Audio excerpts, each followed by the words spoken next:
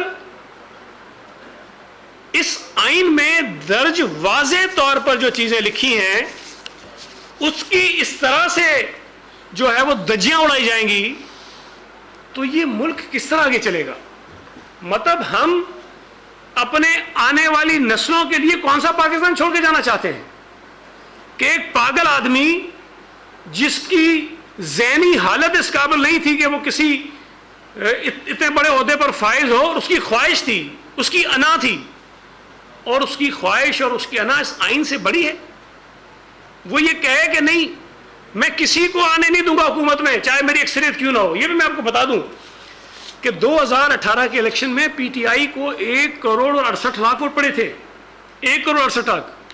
جو P T I کی مخالفت میں جماعتیں ہیں ان کو 3.5 کروڑ ووٹ پڑا ہوا ہے, 3.5 کروڑ, دگنے سے زیادہ ووٹ ہے.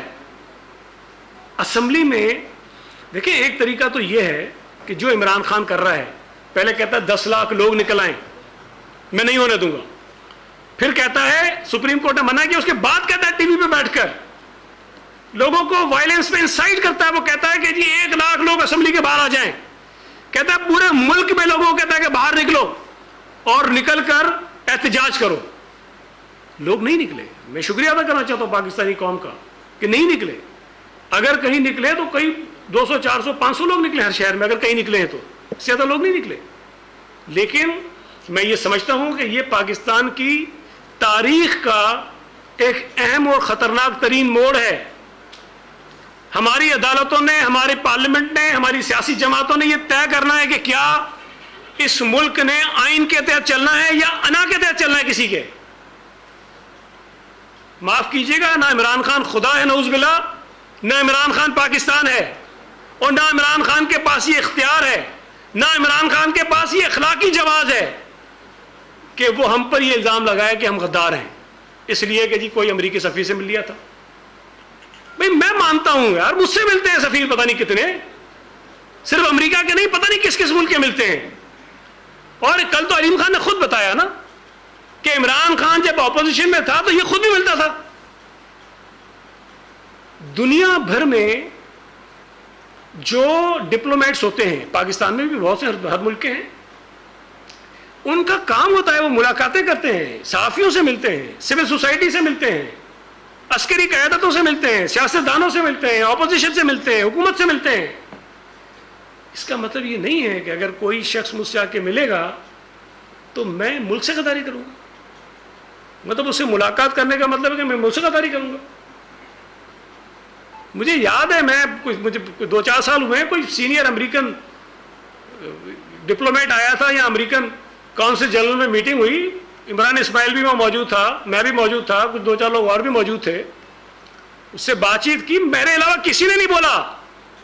امریکہ جو انڈیا کو مضبوط کر رہا تھا, جو اس کے ساتھ تعاون کر رہا تھا, میں نے کھل کر بات کی وہاں پر. میں نے تو نہیں ڈنڈورا پیٹا کہ جی تمہارا عمران اسماعیل بیٹھا تو اس نے کوئی بات نہیں کی.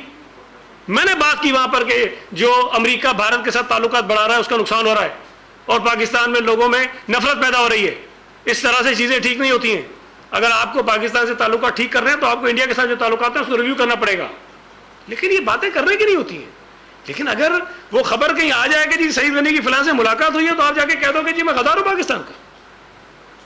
یہ پاگل پن ہے, یہ انتہا کا پاگل پن ہے. اس میں آج ذمہ داری ہے سب پر, اور سب سے بڑی عدالت پر ذمہ داری ہے, سپریم کورٹ پر ذمہ داری ہے. میں یہ سمجھتا ہوں انتہائی ادب کے ساتھ کہ میں کہہ رہا ہوں نا کہ یہ ہماری پاکستان کی تاریخ کا ایک ڈیفائننگ مومنٹ ہے. اگر یہ استدعا کی گئی تھی اپوزیشن کی طرف سے کہ فل کورٹ بنایا جانا چاہیے, تو اس کا قطعاً یہ مطلب نہیں تھا کہ ہمیں سپریم کورٹ کے جسٹسز پر, ججز پر جو بینچ میں بیٹھے اس پہ اعتماد نہیں ہے. ہمارا صرف خیال یہ تھا کہ یہ بہت اہم ایشو ہے. اگر اس پر اس ملک کے سپریم کورٹ کے تمام ججز بیٹھ کر اپنی رائے دیں گے, اپنے فیصلے میں اپنا پوائنٹ آف ویو دیں گے, تو شاید ایک بہتر نتیجہ, ایک بہتر آرڈر آئے گا. لیکن ٹھیک ہے, اگر سپریم کورٹ کے چیف جسٹس یہ سمجھتے ہیں کہ اس کی ضرورت نہیں ہے تو ہمیں کوئی مسئلہ نہیں ہے، لیکن یہ زیادہ مناسب ہوتا کہ چیز اس طرح سے ہو جاتی. میں پھر کہہ رہا ہوں کہ عمران خان اس ملک کو بہت خطرناک راستے پہ لے کے جا رہا ہے. عمران خان لوگوں کی ڈپلومیٹ سے ملاقات کو بنیاد بنا کر غداری کے سرٹیفکیٹ بانٹ رہا ہے. عمران خان اس سیاسی لڑائی کو حق اور باطل کی جنگ کہہ رہا ہے. عمران خان اپوزیشن کے لوگوں پر تشدد کرنے کے لیے لوگوں کو اکسا رہا ہے اور ان کو کہہ رہا ہے کہ یہ جہاد ہے.